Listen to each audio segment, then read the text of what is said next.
الفيلم بيبدأ في جو رومانسي، بنشوف فيه زوجين اسمهم باتريك وأديلين من غير ما ياخدوا بالهم في حد بيراقبهم من بعيد. باتريك بيعمل مفاجأة لحبيبته وبيحط خاتم جوه الفراولة وبيطلب منها الجواز، وأديلين بتوافق بحماس. بس فجأة باتريك بيجيله تليفون من المصور بتاعه وبيقوله إنه معرفش يصور اللحظة بسبب الشمس اللي كانت داخلة في الكادر.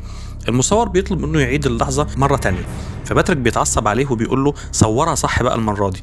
وبعد المكالمة باتريك بيقرر يطلب الجواز من أديلين وهي بتوافق تاني. بيتصل بالمصور عشان يتأكد إنه صور صح، بس أديلين بتخطف منه التليفون علشان تتكلم، وفجأة سهم بيخترق دماغ باتريك وبيموته في ساعتها. أديلين بتصرخ من الصدمة وبتجري تهرب، والقاتل بيجري وراها. بعد شوية بتستخبى في شجرة صغيرة، بس القاتل بيتصل بيها من موبايل باتريك وده بيكشف مكانها. بيرمي عليها سهم بيصيبها في رجليها وبتبدأ تجر رجليها وهي بتحاول تهرب. في الآخر بتوصل لمكان بيبيعوا في النبيت، وبتقابل هناك فرد أمن وبتترجاه يساعدها. لكن قبل ما يلحق يعمل أي حاجة القاتل بيظهر وبيحدف عليه سكينة فيها علامة قلب وبيموته. أديلين بتكمل جري وهي مرعوبة وبتستخبى جوه تانك معدني كبير. بعد شوية الدنيا بتهدى وبتحاول تطمن نفسها وتشوف مين بره، لكن القاتل فجأة بيمسكها من رقبتها. أديلين بتقفل الباب عليه بالعافية وبيضطر يسيبها، بس لسوء حظها المجنون ده بيشغل نظام الضغط في الجهاز وده بيدمرها تماما وبيفجر دماغها.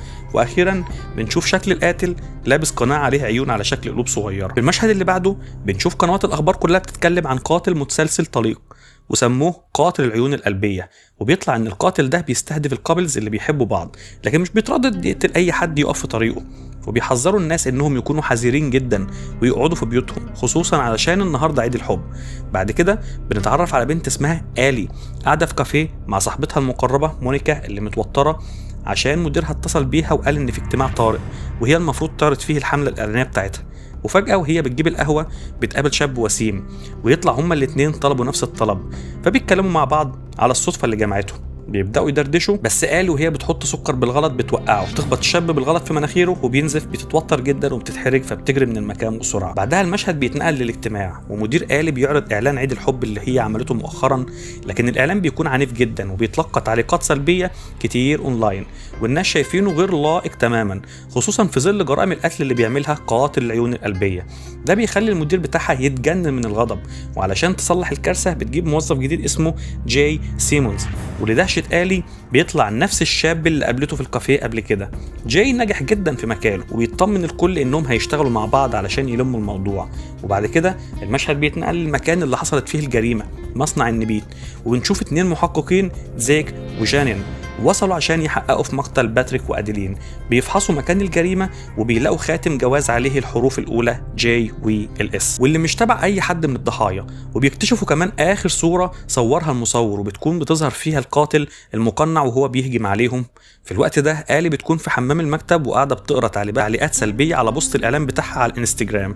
وفجأة جاي بيجي يقف بره الكابينة وبيقول لها إنه محتاج يكلمها. آلي بتخرج وهي متضايقة، وهو بيقول لها إنه حجز عشاء النهارده علشان يتكلموا في موضوع الحملة الإعلانية بتاعته.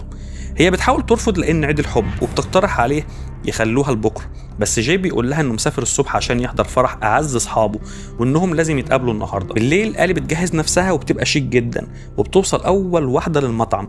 جاي بيوصل بعدها بشويه وبيكون شكله جذاب وده بيعجبها. بيبداوا يتكلموا مع بعض، وفجاه بيسالها اذا كان قلبها اتكسر قبل كده ولا لا، لان ده باين في الاعلانات اللي بتعملها. السؤال بيضايق آلي وبتقول له يخليه في حاله، ولما ده مش كفايه بتبدا تزعق له وتهينه وبتساله هو انت ليه لسه سنجل لو انت رومانسي كده. جاي بيزعل من طريقتها ويسيب العشاء ويمشي.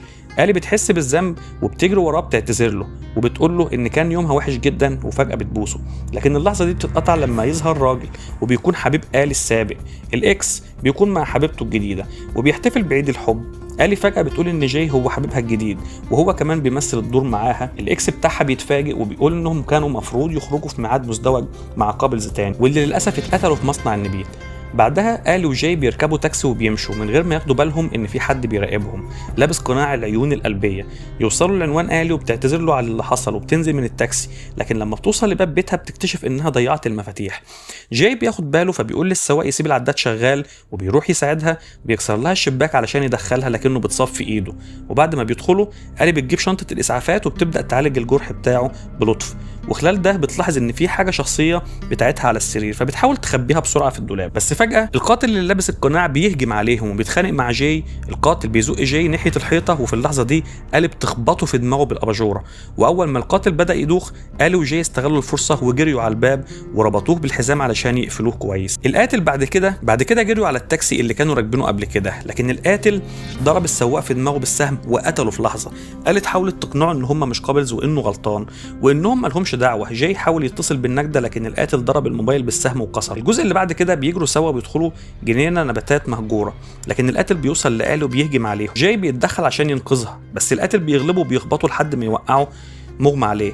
آلي بتستغل الفرصة وبتهرب، فبيسيب جاي وبيجري وراه. آلي بتوصل لملاهي وبتستخبى جوه لعبة الحصان الدوار، وفجأة القاتل بيشغل اللعبة وبيبدأ يزود سرعتها، وده بيخلي آلي بتقع. وبالرغم من كده بتحاول تقوم، لكن القاتل بيقرب منها بساطور في ايده وعاوز يخلص عليها. آلي بتديله رفسة قوية بتوقعه بره اللعبة. هي كمان بتنزل بسرعة وبتحاول تهرب، لكن قبل ما يهاجمها تاني الشرطة بتوصل. العربيات كلها بتظهر فجأة، وده بيخلي القاتل يختفي في لحظة زي الشبح. آلي على طول بتجري على ظابط وبتحكي له كل اللي حصل، وبتبدأ تقلق على جاي، لكن الظابط بيستلم رسالة على الجهاز بتاعه بتقول له إنهم قبضوا على القاتل. بعد شوية بيظهر المحققين زيك وجانين وبيطلبوا من آلي تحكي لهم التفاصيل، لكن فجأة بتشوف جاي مقبوض عليه وبتتصدم. بتقول لهم إن مش جاي، لكن زيك بيقول لهم إنهم لقوه لابس قناع ومعاه قوس والسهام بتاعته. والمصيبة إن جانين بتبلغه إنهم بيشكوا ان القاتل مش شغال لوحده، وان آلي كمان ممكن تكون متورطه. في اسم الشرطه زيك بيوري جاي خاتم الجواز اللي لقوه في مصنع النبيت، واللي عليه الحروف الاولى من اساميهم جاي والاس. بس جاي بينكر علاقته باي حاجه، وده بيخلي زيك يتعصب عليه. جينين بتطلب من شريكها يسيبها تكمل التحقيق لوحدها، لكن بدل ما تحقق بتبدا تغازل جاي وبتساله عن علاقته بآلي، ولانها شايفه انه بيهتم بيها. في الوقت ده آلي بتكون قاعده بره في القسم وبتقول للظابط انهم قابضين على الشخص الغلط. بتلح عليه وبتساله التحقيق وصل لفين، فبيتضايق منها وبيمشي على اوضه الاستجواب. آلي بتيجي جنبها شخصيه جديده اللي هو ديفيد، واحد بتاع IT جاي يصلح الكمبيوتر. بيقول لها ان شكلها مألوف وبيسالها لو كانوا اتطبقوا على قبل كده على تطبيق بامبل، لكنها بتنكر. بيبان انه معجب بيها وبيعزمها على خروجه، بس هي بترفضه تماما. بعدها جانين بتيجي مع ظابط تاني وبيقابلوا آلي. جانين بتبدا تسالها اسئله غريبه زي انت مهتمه بجاي عشان وسيم وناجح، وفجاه النور بيقطع، كل حاجه بتغرق في الضلمه. جانين بتقرر تروح وتشوف في ايه. الظابط التاني بيروح يدور على كشاف، بس وهو في المخزن القاتل بيهجم عليه من ورا وبيطعنه برايه كبيره، وآلي بتشوف ده وبتتجمد من الرعب. آلي بتجري على طول في الشوارع وبتلاقي جانين وبتصرخ فيها ان القاتل موجود وبتسيبها وتهرب. وفي نفس الوقت زيك بيسمع الزعيق وبيخرج يدور وينادي على جانين، بس مفيش رد. وفجأة بيظهر القاتل وبيطعنه بساطور وبيموت زيك على طول. آلي من ناحيتها بتوصل قدام اوضه التحقيق وبتشوف جاي محبوس جوه. جاي بيقول لها تدور على زيك وتاخد مفاتيح الكلبشات عشان تطلعه. بعد ما آلي سابت اوضه التحقيق الكارثه حصلت. القاتل دخل على جاي ومسك الساطور وبدا يضربه كذا مره، لكن جاي اتحرك بسرعه وبدا يروغ الضربات لحد ما آلي رجعت، وفجاه وهي ماسكه مسدس ضربت عليه طلقات كتير، فهرب القاتل. وساعتها قدرت آلي تفك جاي من الكلبشات، واخيرا خرجوا سوا من القسم. وصلوا بعد كده لسينما درايف ان، وكان في ناس كتير قاعدين يتفرجوا على فيلم وهم في عربياتهم، لكن القاتل ظهر تاني وسط الناس، والكل افتكر انه مجرد واحد لابس لبس هالوين، لكنه فجأة قتل شاب بريء من غير اي سبب. آلي وجاي استخبوا في عربية، لكن لقوا فيها قبل ورا بيهيصوا تحت تأثير المخدرات. حاولوا يحذروهم بس مفيش حد فاهم حاجة. وفجأة القاتل فتح باب العربية وزق صليب ضخم جوه بق الولد، بعدها شال البنت وطعنها في نفس الصليب. الناس كلها بدأت تصرخ وتجري، والقاتل بدأ يقتل في اي حد يقف في طريقه. جاي قال لآلي نجري، بس هي رفضت وقالت ان هم السبب في اللي حصل، وقررت تواجه القاتل. بدأوا يجذبوا انتباهه، خدوا أسلحة من ناس مقتولة، وبدأت المواجهة الكبرى. القاتل هاجمهم بالساطور، وجاي حاول يقاوم لكن اتغلب عليه وكان هيموته، بس آلي جت في اللحظة الحاسمة وضربته باسطوانة غاز فوق دماغه. جاي مسك الساطور بتاعه وطعنه بيه، والقاتل وقع على الأرض بيموت في الآخر. لما شالوا القناع اكتشفوا انهم ما يعرفوش. ضابط قال لهم انه هيبقوا مشهورين جدا علشان هم قتلوا القاتل ده. الشرطه جت بعد كده. جاي عرض عليه يكملوا العشاء في الاوتيل، لكنها كانت لسه مصدومه ورفضت. وهنا ظهرت جانين وبدات تبان انها مهتمه بجاي، وعرضت توصله ووافق. قال رجعت شقتها وقعدت تفكر في اللحظات اللي عاشتها مع جاي. اتصلت بيها صاحبتها مونيكا وقالت لها انها خربت علاقتها بواحد كويس وشجعتها تروح وراه. وفعلا آلي قررت ان هي تروح المطار تدور عليه، بس مش لاقياه في اي حته. وفجاه تليفونها برن، صوت غريب بيبلغها ان جاي معاه ولو بلغت الشرطه هيقتله. الصوت بيديها عنوان كنيسه وبتسمع جاي بيصرخ في الخلفيه. آلي بتوصل للكنيسه وبتلاقي جاي مربوط ومتكمم، وهنا الصدمه الكبرى.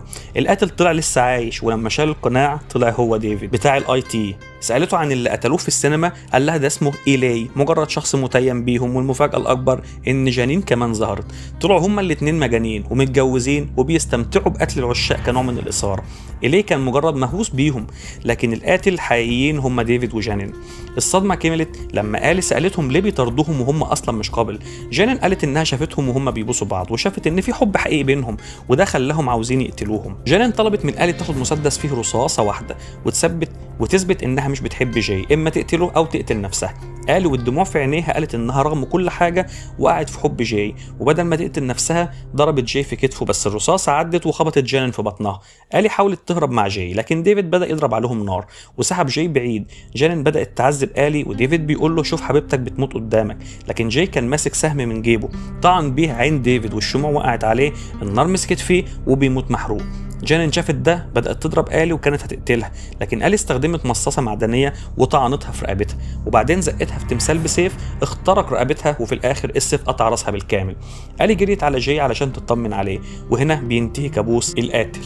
بعد سنة كاملة آلي وجاي بقوا قابل رسم، بيحتفلوا بعيد حبهم في نفس السينما اللي كانوا بيهربوا فيها. وفجأة آلي بتطلع خاتم وتطلب ايده للجواز. جاي بيوافق وبيبصوا لبعض والضحك على وشهم، وهنا فيلمنا بينتهي.